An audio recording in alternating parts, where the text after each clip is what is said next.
Pilkada DKI 2017 semakin dekat, incumbent Ahok akan kembali melaju dalam arena demokrasi ini. Setelah menjatuhkan pilihan pada Heru Budi Hartono sebagai calon wakil gubernur di periode berikut, Ahok maju secara independen dan kini harus memverifikasi 700 ribuan KTP yang sudah terkumpul melalui teman Ahok. Gaya Ahok dan teman Ahok ini memunculkan isu deparpolisasi atau pengurangan jumlah partai politik. Bagaimana langkah lanjutan teman Ahok dan apa dampak deparpolisasi pada politik di Indonesia? Kita bahas dengan narasumber terkait. Sudah hadir di depan saya ada Amalia Ayuning Tias selaku founder teman Ahok. Selamat pagi, Lia. Selamat pagi. Dan juga di sebelahnya sudah ada Muhammad Kodari selaku pengamat politik dari Indobarometer. Selamat pagi, Mas Kodari. Selamat pagi. Ya, kemarin ini kan teman Ahok itu sudah bertemu dengan Pak Ahok itu. Apa yang menjadi bahan diskusi? Kemarin kami lebih ke silaturahmi yang kedua, terus kemarin teman Ahok kan menanyakan kepada Pak Ahok terkait dengan Pak seperti ini kan kita sedang diburu waktu gitu. Karena kalau untuk proses independen ini kan kita harus mengumpulkan KTP gitu. Dan proses pengumpulan KTP ini bukan proses satu-satunya. Ada pengolahan KTP, kemudian kita harus merekap, menggandakan dan lain sebagainya. Untuk itu kami membutuhkan kejelasan terkait dengan wakilnya karena yang harus ditulis di sini kan nanti adalah calon gubernur dan juga wakil gubernurnya gitu seperti itu. Makanya kemarin kita berkunjung ke sana, kita tanyakan kepada Pak Ahok seperti apa, apakah Pak Ahok sudah memiliki nama begitu karena masyarakat sudah menunggu gitu. Jadi proses verifikasinya sekarang soalnya kalau misalnya nggak diverifikasi berarti 700 ribuan KTP ini dianggap nggak sah kan? Tidak seperti itu sebetulnya. Oh, gitu. Karena kalau dari kami sekarang ini 770 ribu KTP yang sudah masuk itu sedang dalam proses kita input ke dalam database. Nah, untuk sisanya ini kami menggunakan formulir baru yang sudah ada nama calon wakil gubernurnya seperti itu. Ini formulir baru yang baru 3 hari ini kami publikasikan. Nah, ini untuk menghindari kalau memang dari KPUD menghendaki harus nama cawagup itu terlampir seperti itu. Tapi dalam formulir yang kemarin sebetulnya juga kita himbau kepada masyarakat untuk kita recall gitu. Kan sudah ada database-nya, tinggal kita kontak sekali lagi untuk apakah mereka berkenan untuk mengisi dukungan lagi sembari kami melihat bagaimana kekuatan hukum dari formulir yang kemarin seperti itu. Karena masih dalam proses konsultasi gitu. Ini untuk yang 300 ribu sisanya atau yang 700 ribu kemarin tuh harus tetap ngisi juga? Enggak juga sih Mbak, bahkan kalau kita bisa mengumpulkan lebih dari 1 juta lebih bagus gitu. Oh gitu. Kalau misalnya sistem ini menurut Mas Kodari apakah memang sudah cukup untuk melegalkan posisi Ahok? Ya, kalau saya kira memang ada dinamika ya, sejak ya Amalia ya, bahwa apa yang dikatakan oleh Pak Yusril memang membuka mata juga bagi relawan Pak Ahok. Dan saya kira ini menarik ya, calon lawannya Pak Ahok yang mengingatkan Pak Ahok jangan sampai nggak bisa masuk arena. Di satu sisi menurut saya ini suatu perkembangan demokrasi yang menarik ya. Artinya lawan politik itu tidak perlu menghalalkan segala cara dan tidak perlu menghalang-halangi lawan politik untuk maju bertarung. Itu banyak di tempat lain loh. Jadi menurut saya proses Pilkada DKI ini sebetulnya sudah memberikan satu pelajaran yang baik begitu, bahwa ya mari kita tarung sportif, malah yang mengingatkan itu adalah calon lawannya begitu. Dan bisa ketanggor memang kalau kemudian ternyata tidak diproses. Jadi saya melihatnya begini, syarat itu kan sekitar 532 ribu KTP sah ya.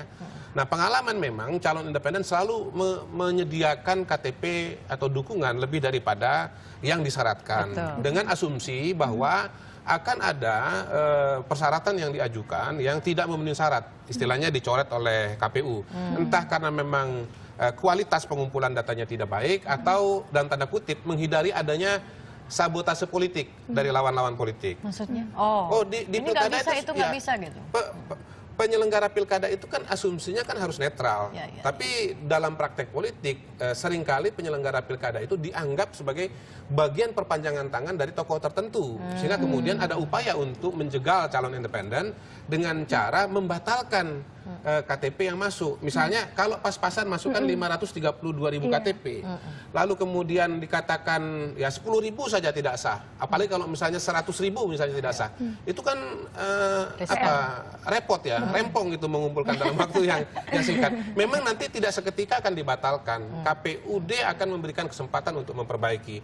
Pengalaman 5 tahun yang lalu, 4 tahun yang lalu, ada 2 calon independen, ada 2 pasang calon independen. Dua-duanya diminta untuk memperbaiki. Karena ada KTP-KTP yang dianggap tidak sah. Ya. Waktu itu Pak Faisal Basri dengan Bim Benyamin. Kemudian satunya lagi Pak Hendarji Supanji ya, Hendarji Supanji dengan pasangannya itu diminta untuk memperbaiki dukungan. Nah, kalau saya melihat apa yang harus dilakukan ke depan oleh teman-teman Ahok, pertama mereka ini kan ingin mendapatkan dukungan 1 juta, ya, 1 juta. Sudah terkumpul sekitar 750.000 katakanlah begitu.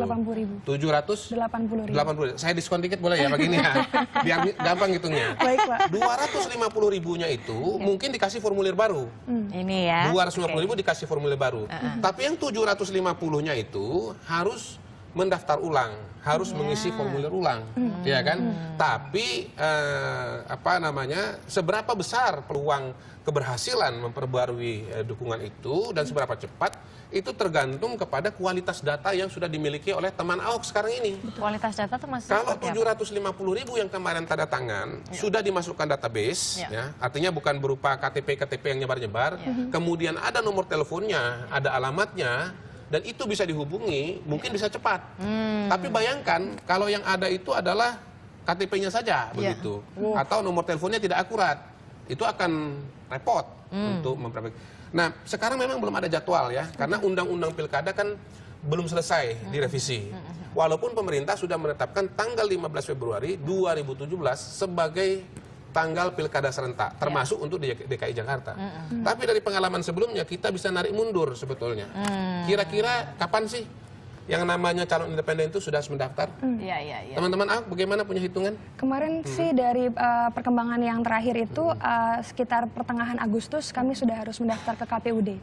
Seperti itu. Nah, sejauh ini kalau misalnya boleh menarik dari Mas Kodari tadi, pendaftaran ulang itu sudah dilakukan belum dan sudah berapa gitu? Karena kan tadi memang Lia sempat mengatakan bahwa yang 700 kemarin kayaknya mungkin sistemnya nggak pakai yang ini, gitu, nggak pakai form ini.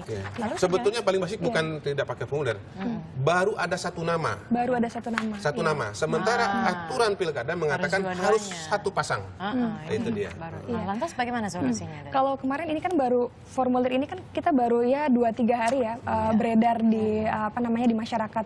Kemarin kami bisa mengumpulkan hampir 15.000 dukungan loh dalam 1 hari. Untuk yang formulir ini. Jadi informasi ini menyebar dengan begitu cepat dan juga semangat dari masyarakat itu memang masih ada gitu. Jadi kami akan membuktikan bahwa dalam waktu yang masih ada ini, dalam waktu yang cukup singkat ini, teman Ahok akan melakukan usaha maksimal untuk bisa merecall dukungan dari masyarakat, 780.000 masyarakat yang sudah masuk ke teman Ahok. Kami akan melakukan misalnya kayak kalau kemarin booth-nya hanya 150 atau hanya 6 booth mall, kami nanti akan perbanyak itu dan juga akan melakukan penggalangan yang masif lah, seperti misalnya kita akan ada ketemu relawan, kopi darat, seperti itulah. Jadi ini nanti akan lebih jauh, lebih agresif dibanding yang kemarin. Berarti untuk Agustus optimistis ya bisa. Optimis banget. Ini menarik ya, karena kita punya, kalau Amalia dan teman-teman punya hitungan bulan Agustus, kalau saya ngomong pahit, taruh bulan Juli. Betul. Karena begini, pendaftaran calon independen itu lebih awal dibandingkan dengan partai politik. Kalau ini pertengahan Juli dan sekarang kita ini sudah di bulan Maret, kita ambillah bulan April, Mei, Juni. Ya 3 bulan katakanlah begitu ya. 3 bulan. Dari 150 hari. Ya? Kurang dari 150 ya, hari. 3 bulan kali 3 malah sebetulnya 90 hari. Ya. Berarti dalam 1 bulan teman-teman harus mengumpulkan 250.000 KTP. Sebulan. Dalam 1 bulan. Betul. Realistis nggak itu? 1 bulan taruhlah 25 hari kerja, ya kan? Kecuali kalau terus ya Amalia. Berarti 1 hari itu harus mengumpulkan 10.000. 1 hari. 10.000. Tapi mereka kemarin mengumpulkan 15.000 dan 3 hari. Iya. Mudah-mudahan bisa mempertahankan stamina dan kecepatan kan begitu kan? Tapi menarik sebetulnya kalau ini dilakukan, termasuk pekerjaan raksasa kalau menurut saya. 250.000 dalam waktu 1 bulan dan dalam 3 bulan memenuhi 750.000. Tapi kan ada yang nyebut sebagai Jakarta Bondowoso. Jakarta Bondowoso, iya. Karena proyek Bandung Bondowoso. Ya. Jadi cerita mengenai seorang apa namanya tokoh yang membangun candi dalam waktu 1 malam. Namanya kan Bagong Bondowoso. Jadi Jakarta Bondowoso. Iya, ada yang sebut seperti Amalia itu. Bondowoso. Ya, Basuki Bondowoso. Basuki Bondowoso. Tapi ini kan ada jalan lagi sebetulnya, rekan-rekan, parpol gitu, dukungan parpol. Kalau Iya. misalnya itu bisa dianggap menjadi apa ya, solusi instan lah. Iya, iya. Gimana kalau misalnya dukungan parpol tetap anti atau gimana, Lia? Sebetulnya kalau kemarin kan sempat ada beredar deparpolisasi. Iya. Sebetulnya teman Ahok ini tidak anti partai. Sekali lagi kita selalu bilang kami itu tidak anti partai. Ini kan Boleh nanya nggak? Di pemilu legislatif kemarin nyoblos nggak? nyoblos, Pak. Nyoblos ya? Nyoblos, Iya. iya. Partai apa? Rahasia. Mas Kodari ini bisa aja, itu rahasia. Iya, Silakan, kalau Lia. milih PDI kan menarik. Karena kami yakin seperti ini. Dari 780.000 KTP masyarakat yang sudah masuk di kami, itu kan sebagian besar atau mungkin semuanya adalah konstituen partai gitu. Tapi mungkin beragam gitu. Bisa dari PDIP, bisa dari P3, bisa dari PAN ataupun Nasdem gitu ya. Tapi ini menarik gitu. Karena dari 780.000 orang ini kan dia secara inisiatif gitu, apa namanya, tidak dalam paksaan, mereka mengumpulkan sendiri gitu. Bahkan apa namanya, dalam satu hari itu booth kami kan sangat ramai ya. Ini kan apalagi ketika ada formulir baru, masyarakat langsung antusiasme sekali gitu. Bahkan saya tuh dalam 1 jam handphone CS teman Ahok itu bisa menerima lebih dari 600 pesan setiap hari. Oke. Gitu. Jadi bisa dibayangkan kan bagaimana masyarakat langsung bertanya, Mbak, formulir yang ini masih berlaku atau tidak? Apakah harus menggunakan materai atau tidak? Jadi kita juga sedang siapkan informasi yang bisa kita sebar secepatnya supaya meredam ketidakpastian yang ada di masyarakat. Dari gitu. seluruh partai yang sudah mendekat ke Pak Ahok itu yang mana yang mendapat approval teman Ahok? Kita tuh sebenarnya nggak ada approval dan tidak menolak dan tidak memperbolehkan dan menolak seperti itu. Karena kami membuka dukungan kepada siapapun. Jika partai ingin membantu kegiatan teman Ahok ini, ingin mengusung Pak Ahok melalui jalur independen, silahkan gitu. Sejauh ini sudah ada Nasdem yang sudah memberikan statement tanpa syarat dan juga sudah membentuk komunitas sendiri namanya Muda-Mudi Ahok yang dia juga membantu kami dalam pengumpulan KTP. Gitu. Berarti sekarang udah resmi? Maksudnya Nasdem itu sudah secara resmi istilahnya bisa get along sama teman Ahok dan juga Pak Ahok gitu? Sudah. Oke, berarti sebenarnya udah ada dukungan parpol, mestinya nggak terlalu mengancam dong ya? Persoalannya kan begini, Nasdem itu kursinya berapa di DPRD Jakarta? Berapa ya? Saya tidak ingat, tapi yang pasti adalah tidak mencukupi untuk mengajukan sendiri. Ada 106 kursi di DPR RI, di DPRD DKI Jakarta, dan untuk bisa maju mengajukan pasangan calon harus minimal meliputi 20% kursi. Berarti? 20% kursi itu kalau dibulatkan sekitar 22 lah begitu. Oke. Hanya satu partai di DKI Jakarta ini yang bisa maju sendiri tanpa yang lain-lain, yaitu PDI Perjuangan. Karena kursinya lebih dari 20% begitu. Jadi Nasdem kalau dia dukung Ahok tanpa partai politik lain tidak bisa dipakai tiketnya. Dan memang kalau kita bicara kronologi tetap nggak bisa juga. Maksudnya Karena memang proses pendaftaran calon independen itu waktunya berbeda dengan pendaftaran partai politik lebih duluan. Jadi Ahok ya memang harus memilih, saya mau jalur independen atau jalur parpol. nggak bisa digabung dua-duanya? Nggak bisa. Misalnya hari ini saya daftar lewat jalur independen, lalu bulan depan saya daftar lagi pakai jalur parpol gitu. Nggak bisa. Harus memilih salah satu Tapi saja. kan kalau misalnya bicara mengenai Ahok ini, kalau kita lihat sejarahnya gitu ya Mas Kodari, dia itu kan memang suka yang pertama yang awalnya tuh sendiri gitu, udah gitu di akhir-akhir baru dia masukin parpol gitu. Selama ini begitu polanya. Betul. Memang begini, Ahok ini memang banyak interpretasi orang ya mengenai langkah-langkah politiknya seorang Ahok ya. Yang pro mengatakan ya dia pokoknya yang penting agendanya kalau sejalan dengan dia jalan dengan partai. Tapi memang ada satu persepsi bahwa Ahok ini merasa punya kapabilitas dan kapasitas. Jadi waktu dia maju calon bupati misalnya di Belitung Timur ya, partainya itu yang di tingkat nasional itu kecil, yaitu PIB. Jadi kemudian dia maju anggota DPR RI lewat Partai Golkar, ya, itu ditaruh di nomor bontot, Jadi juga, biasanya kalau ditaruh nomor bontot nggak jadi kan begitu. Jadi juga begitu. Nah saya kira itu proses membuat dia pede bahwa masyarakat itu mendukung figur begitu. Tidak sepenuhnya salah ya, terutama dalam konteks pilkada begitu. Berarti prediksi Anda dia kedepannya ini akan nanti memasukkan ya satu-satunya tiket parpol adalah PDI Perjuangan atau tidak? Dia akan Kalau bersatu. saya melihat proses yang terjadi sekarang, Iya. yang terjadi adalah pembelahan ya, apa namanya, sama-sama menjauh. Dulu hubungan antara PDIP dengan Ahok, atau lebih tepatnya Ibu Mega dengan Ahok, Iya. itu kelihatannya cukup dekat ya, Iya, sama-sama iya, makan mie apa namanya, mie Belitung lah, main ke rumahnya. Ibu Mega tidak mungkin melakukan itu kalau dia tidak merasa nyaman secara pribadi. Dan faktor Ibu Mega itu faktor yang besar sekali di PDI Perjuangan. Tapi proses yang terjadi belakangan membuat kita punya kesan ya, Amalia, bahwa ya the two of them go separate ways gitu loh. Wow, Ahok jalan oke. sendiri, ya PDIP juga jalan sendiri begitu. Pada hari ini ya harus diasumsikan kalau menurut saya ya Ahok akan lewat jalur independen ya tanpa PDIP, Ya. mungkin dengan Nasdem, entah dengan siapa lagi nanti. Iya, iya. Ya, tapi buat partai yang lain nggak ada insentif sudah sekarang mau dukung Ahok. Iya, iya. Kenapa? Ya kalau Ahok memang mau maju calon independen ya nggak ikut mereka. Ada dan tiadanya sama saja begitu. Ya harus cuma PDIP. Ya, Perjuangan. jadi kemungkinan PDI Perjuangan akan mengajukan calonnya sendiri. Entah bersama dengan partai lain, Ya. entah bersama semua partai. Bukan mustahil nih, bukan mustahil nih. Jadi head to head dong Bukan mustahil kekuatannya. head to head ini. Iya. Calon independen, ya, Amalia dan kawan-kawan berhadapan dengan calon partai. Entah siapa Oke. namanya, entah Yusril, Entah namanya Nanti Jarod muncul lagi jadi Pak Jarod. Iya. Bisa jadi kemudian Pak Jarod diajukan oleh PDI Perjuangan sebagai calon gubernur.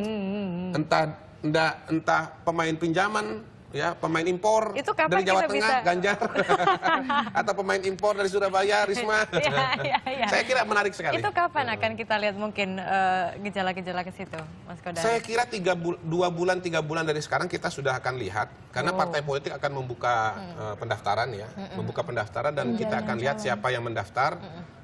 Tapi pastinya memang siapa saja calon itu baru akan kita lihat ketika proses pendaftaran. Dugaan sementara Iya. sekitar bulan Agustus atau bulan September. Iya. Ya. Lia, melihat fakta-fakta yang sudah dikemukakan Mas Kodari tadi, gimana persiapannya? Kayaknya kalau misalnya saya sih kesannya kalau orang luar begitu ya kayak wow, this is gonna be so interesting dan Ya. sama-sama kuat gitu.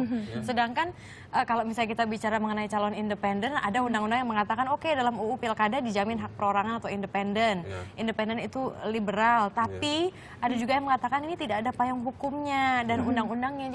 Jadi posisinya tuh agak lebih fickle gitu loh Iya. istilahnya. Kalau tidak ada payung hukumnya kami tidak mungkin dong berani sampai hari Iya. ini gitu, dan Iya. kalau tidak ada sejarahnya gitu kan. Kalau dari teman Ahok sendiri sih kami sekali lagi kami tidak anti partai politik gitu. Iya. Kami juga masih menaruh respect kepada semua partai politik dan juga kepada pihak-pihak yang terkait dengan partai politik ya. Kami tidak ada, maksudnya tidak ada no hard feeling gitu seperti itu ya. Karena memang saya sendiri mewakili dari teman Ahok ini, kami hanya masyarakat sipil gitu. Kali ini kami mendukung jagoan kami ini karena pada saat itu jagoan kami tidak memiliki kendaraan politik seperti itu. Dan ini saat ini dukungan masyarakat yang sudah masuk dari 780.000 KTP masyarakat DKI yang masuk ke teman Ahok ini semua murni dari masyarakat gitu. Teman Ahok ini hanya sekumpulan orang masyarakat biasa juga yang membantu mengorganisir aja gitu. Kami membantu mengumpulkan, mengelola, mereka menggandakan sampai nanti kami berusaha agar KTP yang masuk ini bisa dipertanggungjawabkan sampai ke KPUD. Jadi dari segi kualitas, dari segi KTP ini berasal dari mana seperti itu. Dan saya pikir ini juga proses politik yang cukup baik juga untuk masyarakat gitu. Karena kalau dulu masyarakat hanya menganggap pilkada itu adalah proses 5 tahun sekali, hari ini semua orang itu sudah sudah mempersiapkan diri gitu. Tidak hanya pestanya partai politik atau pihak-pihak itu saja gitu, tapi juga masyarakat itu ikut terlibat loh, ikut memperjuangkan, ikut mengumpulkan dukungan gitu. Dan saya pikir ini baik untuk partisipasi politik ke depan seperti itu. Betul. Jadi kalau misalnya mau mendapatkan form ini harus ke website apa Lia? Bisa ke www.temanahok.com di Oke. official website-nya Teman Ahok. Di official website teman Ahok. Oke, baik. Terima kasih banyak Amalia dan juga Iya. Mas Kodari sudah ada di sini. Kita Sama-sama. akan saksikan bersama keseruan Pesta Demokrasi terutama di DKI Jakarta 2017.